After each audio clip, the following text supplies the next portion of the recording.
Hey, BC, how are you today? I am phenomenal. How are you? I am so good, and I'm so glad to have you here. Folks, if you have not met Bisi MacGregor, I gotta tell you, she's been in my life for about 3 years now. And when I thought about kicking off this podcast, she was one of the first top three people that I wanted to meet with today. For this podcast, so I'm so excited to have you here. Now, BC, I'm not a big fan of doing like regular introductions, like doing the whole like read the bio.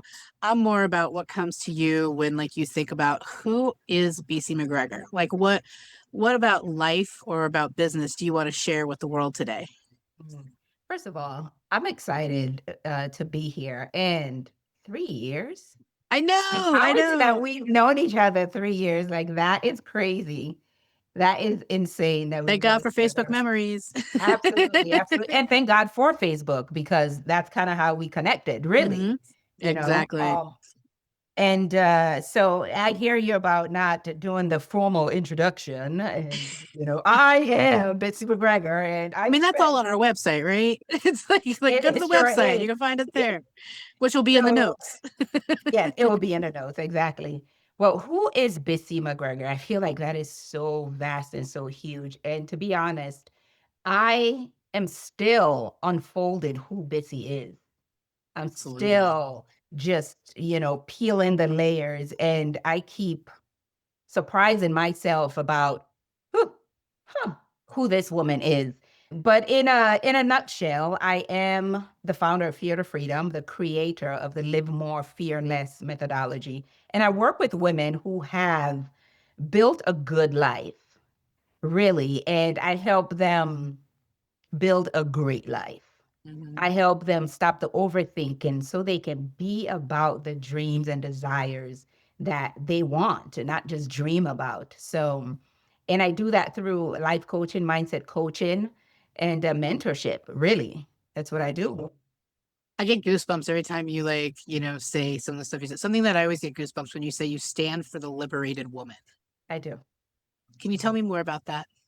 Yes. Oh my goodness.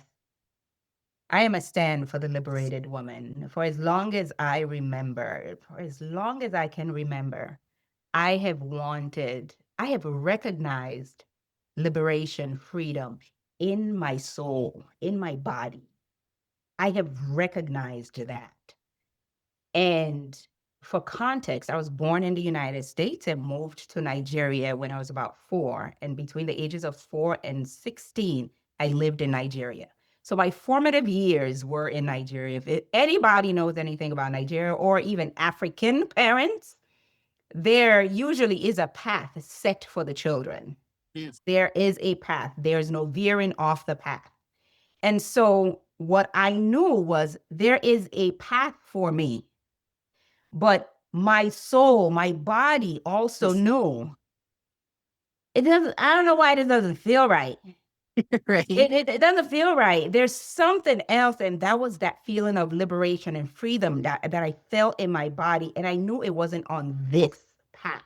hmm And each time I tread this path, I could feel the constriction. I could feel the suppression, oppression, all of that. And I wanted so badly to just go carve my own path. mm But there was this thing that it was like, I don't know, you'd be disobeying if you go off this path. And that's big because you will be punished. But I also knew how women, also girls, women were looked at and believed to be growing up in that society. And quite frankly, in most places, we hmm are meant to be weaker, more silent, don't do this, just accept that. And all of that hindered on that freedom that I could feel in my body. And so I had to go on this journey to liberate myself because I truly believe when a woman is liberated, she gets to liberate other women. And there's no hmm way I could help other people stand for their own liberation without me going through that work myself. So for me, the liberated woman is the woman who's in the fullest and truest essence of who she be. She's in a full and truest expression at the time, mm at any particular time. So good. So good. And the word that kept coming up as you were saying this was courage. Like you had to have the courage to quote unquote go against what the norm is. And I'm curious, so you moved back to the States after 14, right? I think that's when you said After when you came 16, back. 16, 16 16, after high okay. school. Yeah. And then you're here in the States and you start pursuing, at 16, 18, whatever age, like you start pursuing your own version of your liberated life. Was that, has that been tension between family and you? It's the sky blue. But I'd say the internal work of that liberated journey. I think it's interesting that you say it that way because I never thought of it in the way of my liberation journey started when I moved back at 16, born in 17. I didn't never thought of it that way. But on the surface level, yes, it was because this was the first time I was away from my parents, and Mm, I was not going to be bringing my report card home. I was not, it was me in another country, and I lived with my uncle at the time. There's no checking in. I am going to school and going to work, putting myself through all of this. So, mhm, on some level, I guess that did kick off the liberated journey in a mhm, way. However, it didn't. I think it helped build some skills and qualities about me, but the liberated woman journey that happened much later. And to your question, did that cause a rift? Absolutely. Until today, I'm 49. mm, Okay. And I am 49 and I am still hearing you should be, mm, mhm, shouldn't you be doing this is the way it's done. And so yes, for years it's what why wait. Why are you on that path? This is where you're supposed to be. And I say, but no, I don't like that path. It doesn't mhm, work for me. And I did follow that path up until a certain point. So I spent 22 years in corporate finance, climbed the ladder. It's what we do. You got to be excellent at what you do. Climb the ladder, got all the promotions, got the office, New York office overlooking the Hudson. And then it got to a point, it was just, the view's mm. cute. But why am I behind the computer and that dude over there is on the jet ski? There's something off with this picture over here? And so I remember, so I left corporate in 2019, walked away from corporate to build my own coaching business in 2019. And I remember leaving or about to leave, and everyone around me, friends and family, was like, what are you doing? Yeah, This that's is this when they say this is foolish, this is a foolish move.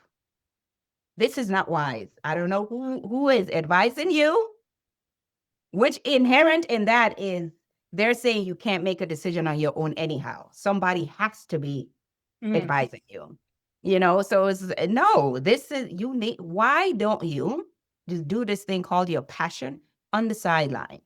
Just do that on the side while you continue going to corporate. Why don't you just do that? So yes, there were constant points where opposition to what it is that I wanted. And isn't that saying, this just popped into my head, when opposition arises, okay, maybe let me, this gonna be choppy. it's okay. We do things messy here. It's Yeah, okay. I forget what it says. Something about when almost like when you take a stand, opposition will arise. Mhm, When you take a stand, opposition will arise. And yes, that always arose for me. And it was for me, the way I see it is it was always a junction to again check in. Do you really want mhm, to go on this path? What do you want to do? You want to go on this mhm. path? Okay. So this is why we're friends. this is why God universe brought us together, because my entire life I was a family of eight, right, and I'm the baby of eight, and for some reason I was the one kid who didn't do the normal get a job, get good benefits, retire with that job, get married, 2.5 kids, picket fence, like all of that. I was the one, and I'm 53 now, and I was the one who didn't do that. And I always lived this life that was very different than everyone else in my family. But I didn't understand until when I started this journey 7 years ago that there's this inner knowing that we know, like we know when we know, and we make the decision and we go. And but I was like that, like you, like I was like, huh, this doesn't feel right. Okay, go do this. But did I still carry the shoulds inside of me? I had very few people on the outside. I had a handful of people that were like, "Are you sure? Like, why are you in this?" Because I did the restaurant business for 30 years. Like, why are you in this restaurant business for so long? Like, it's such hard work and it's all the, nights, weekends, blah, blah, blah. But there was something inside of me knew it was leading me to something, but it was also something that fulfilled me to differently. I needed to be fulfilled differently than others. Like, it didn't fulfill me to just do the norm, do the everyday. And I get curious with myself, like, how did I know that then? And then yet, later on in life, like we almost lose that skill to, AK, like to liberate ourselves. We lose that, because there's so much. I want to hear your thoughts on this. Like, almost like there's so much stuff that's like squishing down that like inner knowing that's covering it up from the outside voices, the this and the that. But I feel like I was almost more in tune. I am now, but more in tune then when I was in my younger years of just like, yeah, no, wait, no, yeah, no, wait, yeah, yeah, okay, yeah. And I just kept going and I traveled the country with my work and I did all sorts of freedom, being the freedom mentor now, but freedom lifestyle that I didn't realize until now when I look back that, man, you've always operated from that inner knowing, except for this point of this, like, the about 5 to 10 years before I leaped into my business, where I got very stuck in the I should be climbing the ladder, going to the next thing, doing this, doing that. And so when do we lose that? Lose that inner knowing that like kind of came natural to us when we were younger, Mhm. and then it kind of fades or it gets quiet or it gets, I call it, stuff down. Yeah, Tell me your yeah, thoughts on that. yeah. Quieted, faded, pushed down, buried underneath the gunk, all of it. I think it's very easy. And I think most of us who's like you and I go through this. And I believe it is because, I mean, let's think about it. We are the minority. For all intents and purposes, we are the minority. The people who have this sense of, I know I'm built different. I'm built for something more than I know. Like you said, we're a family of 8. You're the baby. Well, you know there's something different about you. We are most times surrounded by the masses, the norm, who dictate the norm and the standard of society of what is. Mm-hmm. And so when we don't have people to nurture this thing, this gift that we have inside of us, very quickly it fades because what we are consumed by, what we are swimming in, what we are immersed in is this pool of the normals. That's Mm-hmm. what it is. It's think about it like the normals, the masses around us is a huge magnet. Huge magnet. Wherever you go to school, is them. You're being taught by teachers who are most likely normals. Our parents, normals. Our siblings, normals. You just happen to be that one. And if you are not partnered with someone skilled support, I call them, yes, our knowing, that gifting, I don't think it goes away. It just gets quiet Mm-hmm. because it's Mm-hmm. not nurtured. Mm-hmm. That's really Yeah. what it's not nurtured. So it just gets quiet, it fades. And then the other piece is when we get older, like you said, I don't know, at some point I was able to just travel around the world, do this and make these decisions. And then all of a sudden it's like, wait a minute, I should be climbing the ladder. I should be climbing the ladder. And I think it's still the magnet, the normals that are around us. That's one. And then two, when we've built something, a life, business, career, relationship to a certain level, at some point, we don't want to risk that. Mm-hmm. One of the biggest fears for humans is loss. We Mm-hmm. fear loss. It's why people hang on to good at the expense of grit.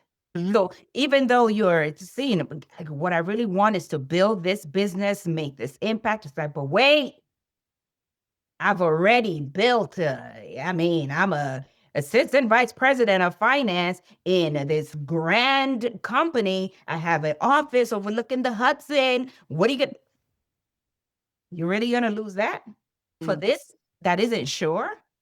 And so, mhm. and all of those things, all of those levels for me, and that's part of the work that I do, is helping you to build the capacity to hold that uncertainty that we deal with. Mhm. Mhm. Otherwise, you will always default to what's certain, which is what's in your comfort zone. Which leads me to something that I wanted to ask you about. This is that realm of the outgrown. When someone is outgrown, this is the safety and the security place that you speak of. Mhm.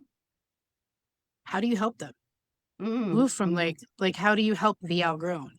mhm, Because I know I was way outgrown when it came in 2018 when I was in that job that I absolutely hated, but yet I'm like I'm gonna make it work. You know, women we're like okay, I'm gonna fit the square into the circle. I'm gonna make it work. Like I can't be wrong for the decision I made. You know, I can make. And I was just beating like my head. It just never fit for the last 2 years of that 30-year restaurant career, and until and you had mentioned something what you just said until I was nurtured, I found the coaching world, life coaching, health coaching, business coaching, and I started taking some schooling and they started to nurture that part of me that was dormant.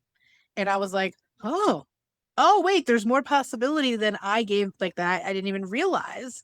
And now I'm awakened and I'm like, okay, let's go. So then when they fired me in August of 2019, 2 months after I met that schooling, it was this like epiphany that I was outgrown and I never went back to the restaurant industry after that. And that's a whole nother story. But that was where I feel like I had my awakening, nurturement by nurturing from someone else, like you mentioned, and awakened. And I was ready to walk. I had someone to hold me during yeah. that time, right? So that I can process and hold the space. And don't get me wrong, like multiple times since then, I needed, there's different spaces that we get held in, right? And different journeys to the next. So tell me more about Outgrown. Hmm.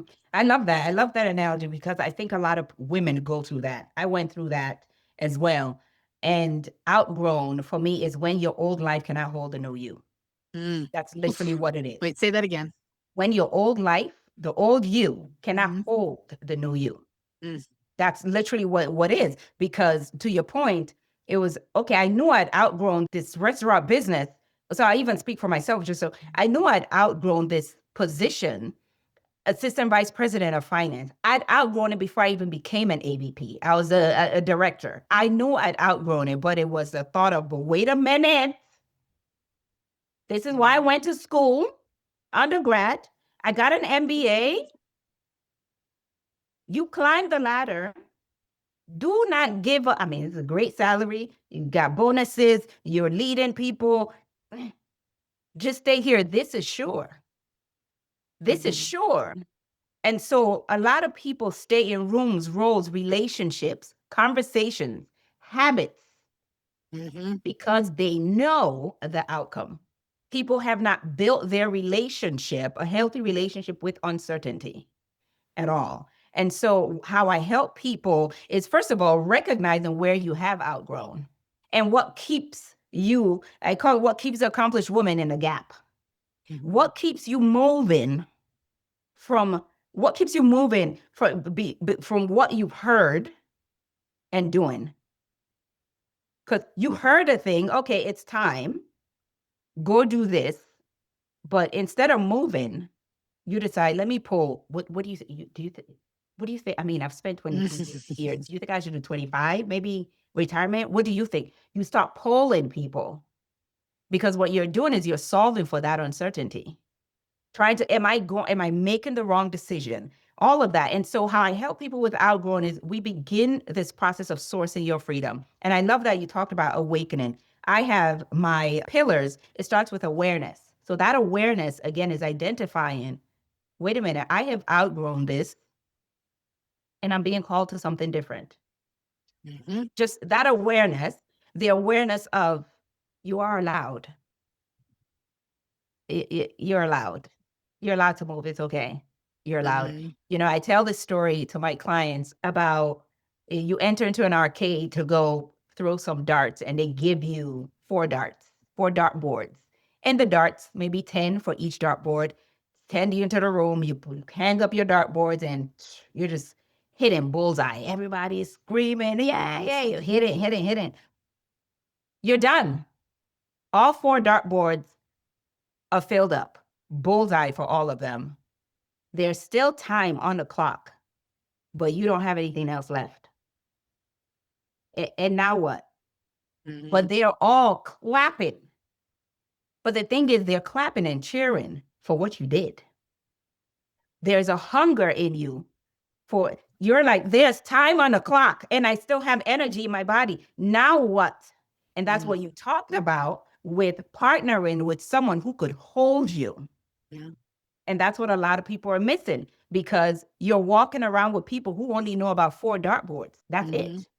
You want to walk with people who have the possibility of, heck, you could build your own freaking arcade if you wanted. And so that's the other part. That's the other piece from awareness, that you begin to awaken to the possibility that is you.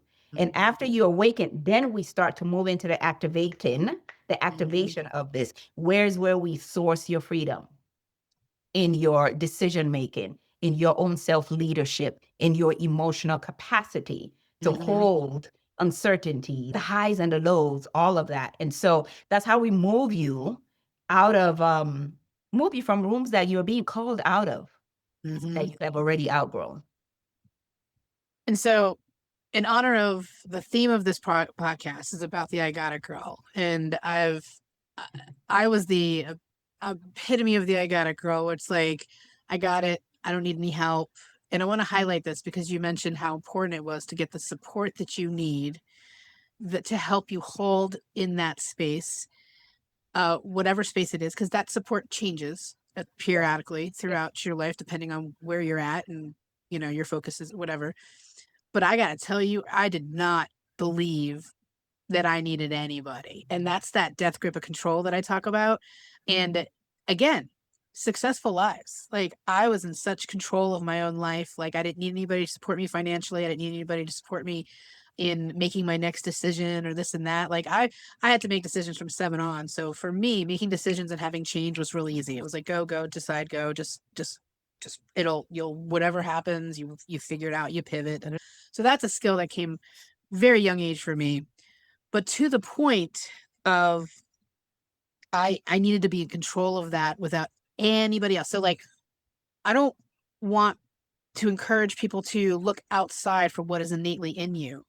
And there are people who get to help us see what we cannot see and reflect back the mirror of what it is that we don't realize we're not even seeing in ourselves. I like to call it the label on the jar. You've heard that saying before, where we're stuck in this jar. Yeah. And I don't know why I always say mayonnaise jar. I don't even eat mayonnaise, but I'm like pretending I'm stuck in this because it's wider. I don't know, sit more comfortably in it. But I just, we can't stick our head out of the jar to see that label. And so something that really helped me let go over time, not right away, didn't happen right away when I hired a coach early on in that program, but to let go of that control so that I could receive the support, so that I could trust in the fact that, and surrender, like, so I could learn all these like new ways of thriving in life versus just surviving. Because man, most of our lives, we are running this place from survival and control from a place of fear. And that's, early on, mom passing away and raising myself for most of my years. That's just how I had to learn. Yeah. And thank God for having the skill of inner knowing, having that innately in me, like we talked about earlier. And so, can you tell me about a time with either you or a client where you've experienced like observing that, like, the letting go of like the severe control that we feel like we have to be in because we'll be judged if we're not, well, because we'll be, um, uh, we're going to have that resistance from other people, like you said earlier.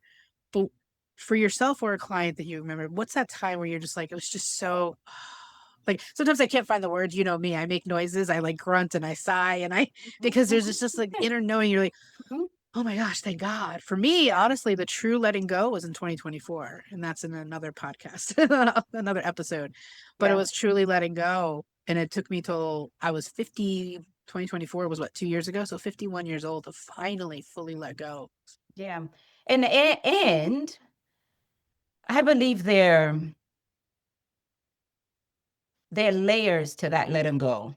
Like the letting go happens in layers. I can, for myself, I'd say there was a letting go that happened in early 2000s. There's a letting go that happened in mid 2000s. There's always a letting go, or a level of surrender, or a level of deepening, because we are constantly growing. We're constantly evolving, especially for people like us that are in this work. Recently, I was talking to a previous client turned friend, and how back in the day, we're talking about how this was similar for the both of us. In relationships, we were very, I don't know if I want a mushy guy. I don't, why are you so mushy? Get off of me. Like, why are you so mushy? This is, no, no, no, stop, stop. Okay, stop. Because I'm not going to do that. I'm independent. I'm a strong woman. I'm da da da da, all this Amen. stuff. Yep. Uh-huh. Snap, snaps.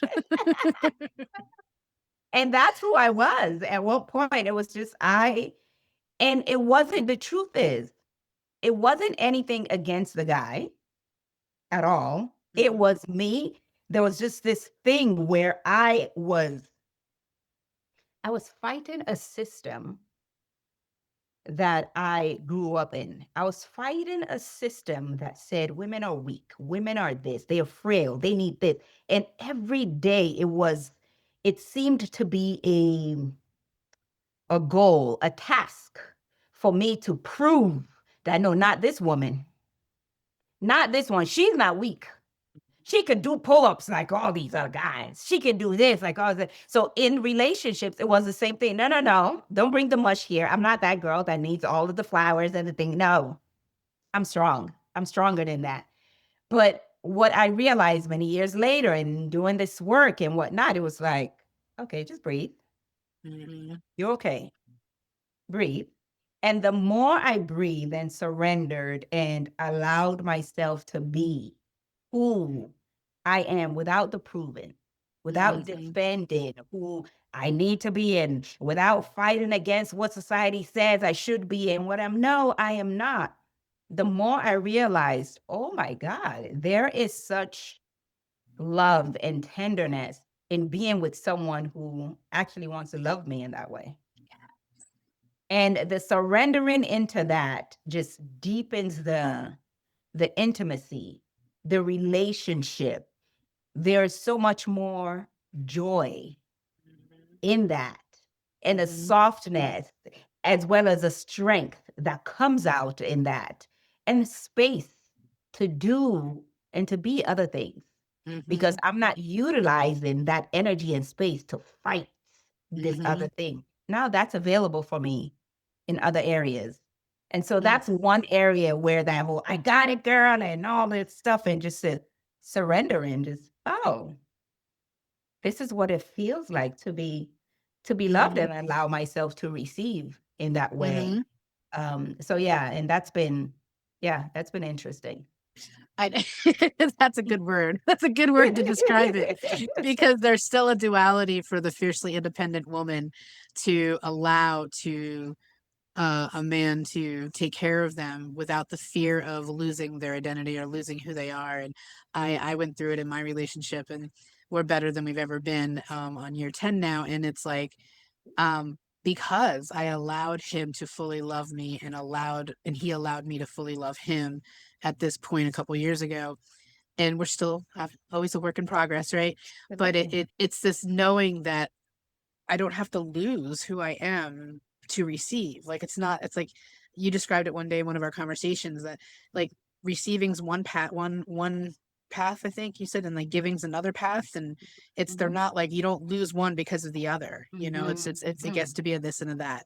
Okay, we could probably talk forever. So for the sake of time, I want to make I was sure. actually going to say, let me just add this on, because I think definitely. this is important. Even for this, I don't have to lose this. I think one thing that was really, really key for me and my clients also is trusting that you know your way back.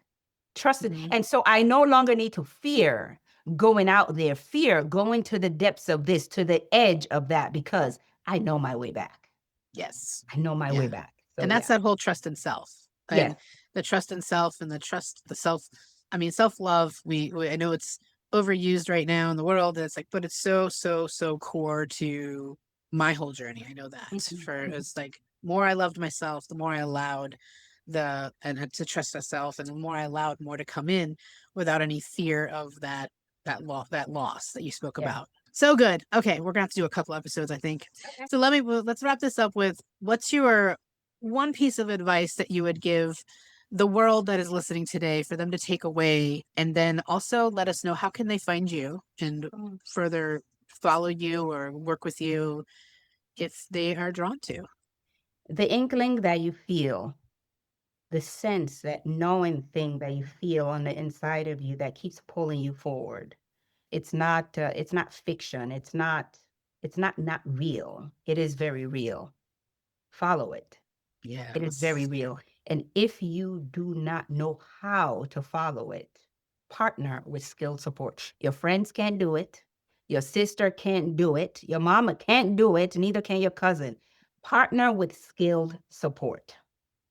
I mean, you are the investment. So you thinking you're giving somebody else money, you are the investment. Yes. That's it. You are Yeah. investing in you. You're not investing in the person that is serving you. No. There's your guide. Yeah. Yes. You are the investment. Speaking of that, Yes. where can they find you? What's the best They way can to find me. You can find me on all social media platforms. So Instagram, Facebook, TikTok, LinkedIn, Bisi MacGregor. So it's MAC. Don't go looking for MC. That's somebody else.